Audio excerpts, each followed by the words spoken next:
one of R. Kelly's relatives, in fact, his godson, and you heard it in his own words, almost alluding to this sort of vast conspiracy. They're trying to destroy his name. When you look him up online, all kinds of negative things pop up. But one would argue it's all happened because of R. Kelly's own actions and what he did for some 30 years, sexually abusing both boys and girls, the majority of them, in fact all of them, young and black, and certainly all of them that testified here. I want to bring in Kenyette Barnes, who is one of the co-founders of the Mute R. Kelly movement. Kenyette, we had a conversation about a week ago with Kerry Kelly, who is R. Kelly's brother. What was remarkable about that conversation was just 2 years ago, Kerry Kelly said his brother had a problem. Kerry Kelly said his brother would have him go out and recruit young girls at his concerts, and that his brother needed help. Then more recently he said, well, no, there's this conspiracy to destroy my brother. It's clear. It's unbelievable what I'm seeing and hearing in court. Just your reaction, because and because he's not the only one who's saying these things. There are many people who believe that R. Kelly is somehow a victim of the so-called system. Right. Wow. Well, if you go on YouTube, there are videos that I allegedly got a free Tesla because they were playing R. Kelly's music. So, I have to be really careful when I hear this, and I take this with a grain of salt. However, it does have real-world consequences. There was no mass conspiracy against R. Kelly. No one conspired with Sony Records to keep whatever money that Mr. Brister alleges.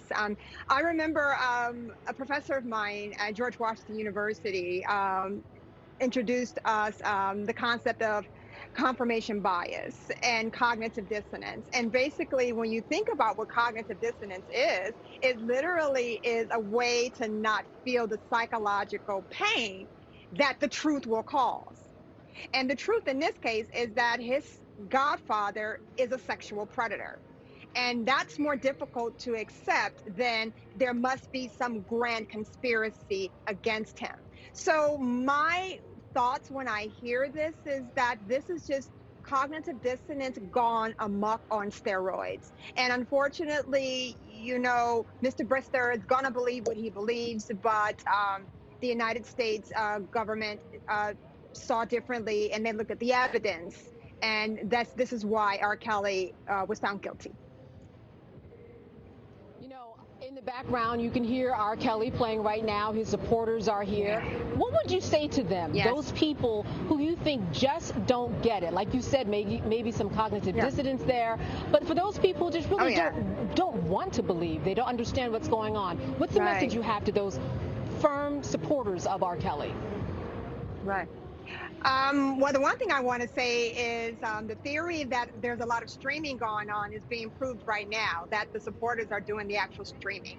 I digress from that on the streaming platforms. But what I would say to the supporters is that while you're out there playing this music and standing on the line for him, you are supporting a culture of sexual violence in the Black community. So if you're okay with that, go for it. But understand that the community as a whole is done with it. We're done with it. The United States government has spoken. R. Kelly is convicted. He is a sexual predator. And if they choose not to believe it, well, there are still people who believe in the Easter Bunny. So, you can't change everyone's mind, but the truth has been stated, and R. Kelly is a sexual predator, whether they choose to believe it or not.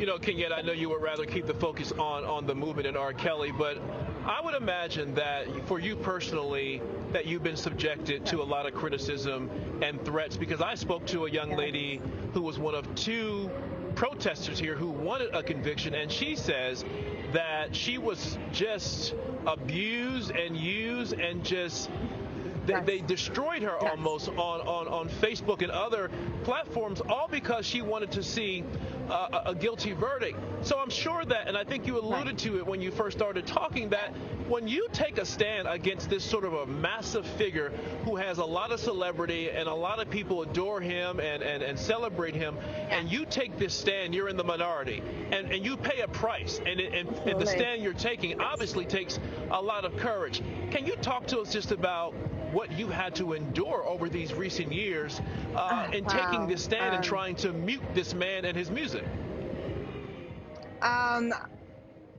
Sustained vicious attacks on my character, on my motivation, on my history as a survivor, just, insane attacks. I've been doxxed. I've had my address placed on a public forum. I've received mail from people I do not know with R. Kelly, CDs in it. And, I can't make a post online without someone coming under my post and, just leveling horrible vitriol against me. I do travel with detail now. When I do travel, I'm very careful where I'm going because the threats are real. I mean, at this point, a lot of it has remained on social media and mostly, verbal attacks and abuse, but nothing will stop someone from physically harming me or my children simply because they don't like my campaign. So it is a constant fear. I travel to Chicago often. Whenever I do, I am always mindful that, someone who recognizes me can be friend or foe. And how do I respond to that? So to the young lady that was attacked by the supporters, and I'm going to be honest, these are not activists. These are not supporters. These are terrorists. These are thugs. These are individuals who are here primarily because we have a pathological disdain for Black girls, especially when they show up as survivors of sexual violence of a powerful Black man. And that is what I believe is the linchpin of all of that vitriol. Yes. Kenyette Barnes, I want to thank you. We got to go here, get to the other side of the break here, but thank you for all that you've done and will continue to do. Kenyette Barnes, one of the co-founders of the Mute R. Kelly movement. You heard her. She's been threatened, but her work is just beginning. We're watching BNC.